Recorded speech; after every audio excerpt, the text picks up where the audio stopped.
Manifestation de l'opposition à Caracas. S'adressant à des milliers de ses partisans rassemblés dans la capitale du pays, le chef de l'opposition, Juan Guaidó, a déclaré que ces dernières manifestations constituaient les premiers pas vers ce qu'il appelle l'opération Liberté. Les manifestants disent vouloir envoyer un signal fort au gouvernement vénézuélien, lui indiquant qu'ils ne toléreront plus les coupures de courant, ni les pénuries d'eau, de nourriture ou de médicaments.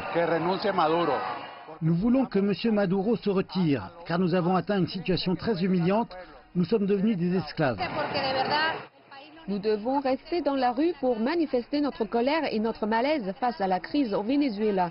Nous sommes humiliés par le gouvernement. Il semble que nos voix ne soient pas entendues, mais elles le seront.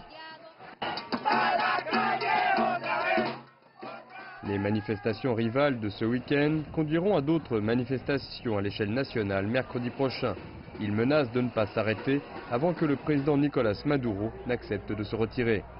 Le gouvernement vénézuélien a également appelé ses partisans à descendre dans la rue samedi pour défendre la démocratie au Venezuela. Nous sommes ici pour défendre notre parti de tout type d'agression internationale, pour montrer que nous sommes un pays indépendant et que nous continuerons à soutenir le seul président constitutionnel du Venezuela, Nicolás Maduro. Nous continuerons à montrer que le Venezuela est un pays de gens courageux comme nous, qui souhaiteront toujours le gouvernement malgré tout ce que nous traversons. Le gouvernement vénézuélien a accusé Juan Guaidó d'inciter à la violence et de mener un coup d'État avec l'aide des États-Unis. Un mois de coupure d'électricité à l'échelle nationale a entraîné un rationnement de la part du gouvernement vénézuélien. Seuls 3 États, y compris Caracas, seront exemptés des 3 heures de rationnement quotidien auxquelles le reste du pays est soumis. La